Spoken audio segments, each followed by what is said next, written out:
வணக்கம் மக்களே. இன்றைக்கி வந்து தூத்துக்குடியில் இருக்கிற சவேரியார்புரம் அப்படின்ற ஒரு இடத்துல இன்னும் கரண்ட் வரல, தண்ணிலாம் தேங்கியிருக்கு அப்படின்ற மாதிரி நிறையா கம்ப்ளைண்ட் சொல்லியிருந்தாங்க. அந்த இடத்துக்கு தான் வந்து இப்போ நம்ம போயிட்டுருக்கோம். சவேரியார்புரம்ன்றது ஏதோ அவுட்டரில் இருக்குது அந்த மாதிரி தான் நினச்சிக்காதீங்க. தூத்துக்குடியோட மெயினான இடத்துல தான் இருக்குது. ரோடு ஸ்டார்ட் ஆகிற இடத்துல பாருங்கள் எவ்வளோ தண்ணி இருக்குதுன்னு பாருங்கள். சரி, அங்கங்கே இந்த மாதிரி தான் தண்ணி இருக்கும் அப்படின்னு நினச்சி தான் வந்து நம்ம போயிட்டுருந்தோம். ஆனால் கொஞ்சம் உள்ளே போனதுக்கு அப்புறம் தான் தெரிஞ்சுது ரொம்ப மோசமான நிலைமையில் இருக்குது. இன்னும் அங்கே உள்ளவங்களுக்குலாம் வந்து தண்ணி போயிடுச்சு, ப்ராப்பராக கரண்ட்டு கூட வரல, நெட்வொர்க் இஷ்யூ, இந்த மாதிரி நிறையா பிரச்சனைகள் இருக்குது. தூத்துக்குடி மாநகராட்சியால் உருவாக்கப்பட்ட புதிய நீச்சல் குளம் உங்களுக்காக வட்டக்கோவில் பகுதி ரஜினிகாந்த் ரசிகர் மன்றம். இந்த ஏரியா வந்து பார்த்திங்கன்னா சண்முகபுரம். இது வழியாக தான் வந்து நம்ம சவேரியார்புரத்துக்கு போனோம். இந்த இடத்துலே வந்து நீங்கள் பார்த்தீங்கன்னா குளம் மாதிரி தண்ணி தேங்கி கிடக்கு. இந்த மக்கள் நடந்து போகிறதெல்லாம் பாருங்கள், தண்ணிக்குள்ளே இறங்கி தான் போகிறாங்க. இந்த இடத்துல பாருங்கள், இது வந்து ஒரு மெயின் ரோடு தான். இது வந்து எதுவும் ஒரு பள்ளமான இடம் அந்த மாதிரிலாம் இல்லை. ஒரு மெயின் ரோட்டில் இவ்வளோ தண்ணி கிடக்கு. நமக்கு அந்த ஓரமாக வந்து ஒரு சின்ன ட்ரைனேஜ் பாலம் இருந்ததுனால அது வழியாக ஏறி வந்துட்டோம்.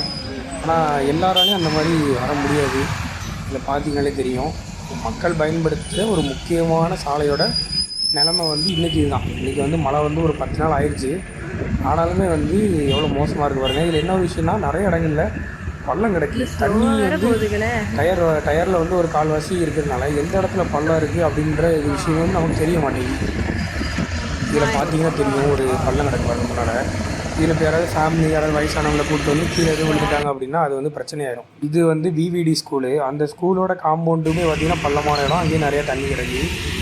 இப்போது மறுபடியும் பார்த்திங்கன்னா இதோட வந்து இது ஒரு மூணாவது இடத்துல மறுபடியும் இதே மாதிரி தண்ணி வந்து ஸ்டார்ட் ஆகுது. அதையும் தாண்டியாச்சு. அங்கங்கே ரோட்டு ஓரங்களில் இந்த மாதிரி வேலை நடந்துட்டு தான் இருக்குது. நீங்கள் பார்த்தீங்கன்னாலே தெரியும், அங்கே பைப் போட்டு வீடுகளோட தண்ணியெலாம் எடுத்துகிட்டு இருக்காங்க. ஒரு ஜேசிபி வச்சு பள்ளமான இடத்துலாம் வந்து மணல் போட்டு மூடிட்டு இருக்காங்க. இந்த மாதிரி வேலைலாம் நடந்துட்டு தான் இருக்குது. ஆனால் அதெல்லாம் வந்து ரொம்ப கம்மி.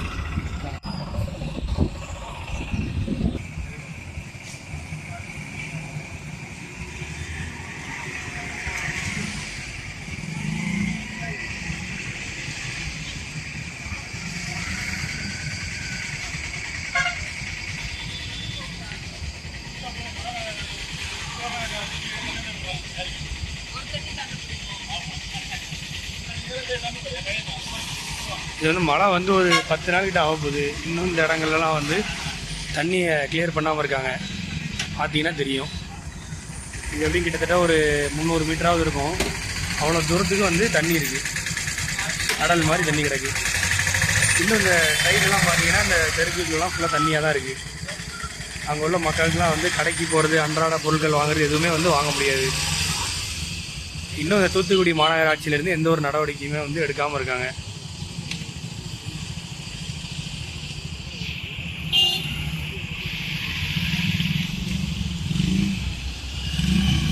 அதுவும் எவ்வளோ வாகனங்கள் வருது பாருங்கள். ஒரு முக்கியமான ரோடு இது. இதிலே வந்து இன்னும் கிளியர் பண்ணாமல் இருக்காங்க. அப்படின்னா உள்ள வீடுகளோட நிலைமையெல்லாம் பாருங்கள் எப்படி இருக்குன்னு.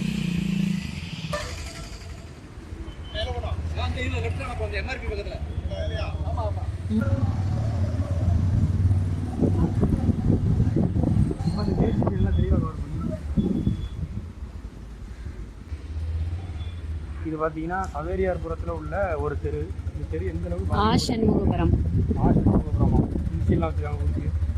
இந்த தெரு எப்படி பாதிக்கப்பட்டிருக்கு பாருங்கள். இன்னும் வந்து சரி செய்யறதுக்கு எந்த ஒரு நடவடிக்கையும் எடுக்கல. 10வது நாள் ஆகுது. சொன்னால் தண்ணியை வெளியே எடுத்துட்டு இருக்காங்க. ஜூம் பண்ணி காட்டாத தண்ணி எடுத்துட்டு இருக்காங்க. முடியாது போல. இப்போ தான் தண்ணி எடுத்துட்டு இருக்காங்க. இந்த பக்கம் வந்து நாஸ்தி ஆயிடுச்சு. இப்போ தான் தண்ணியாகவே வெளியே எடுத்துட்டு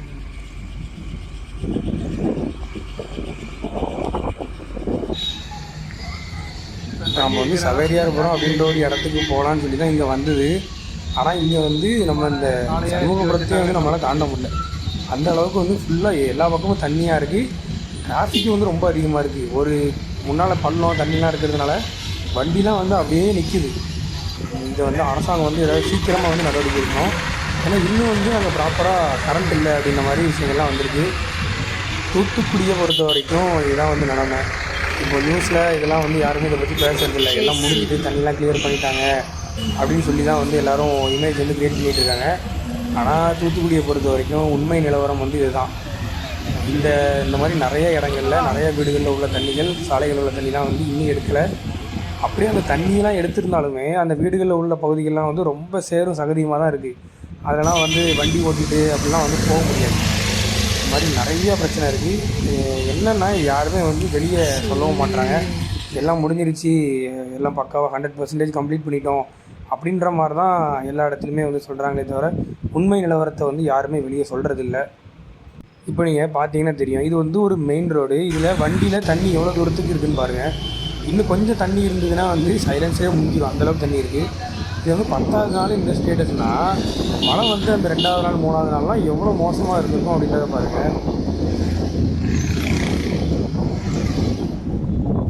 இருந்தாலும் நிவாரண உதவிலாம் வந்து நிறையா பேர் இன்னும் வந்து கொடுத்துட்டு தான் இருக்காங்க. நிறையா நிறுவனங்கள், அரசாங்கத்திலேருந்து நிறைய பேர் இந்த மாதிரி நிவாரண உதவிகள்லாம் இன்னுமே நிறையா பண்ணிட்டு தான் இருக்காங்க. அதே மாதிரி அந்த மாநகராட்சியில் உள்ளவங்களும் சீக்கிரமாக அந்த தண்ணியெல்லாம் வெளியேற்றி பழையபடி அந்த சிட்டியை வந்து நார்மல் பண்ணுறதுக்கான வேலைகளை சீக்கிரமாக பண்ணணும் அப்படின்றத வந்து இந்த வீடியோ மூலமாக கேட்டுக்கிறேன்.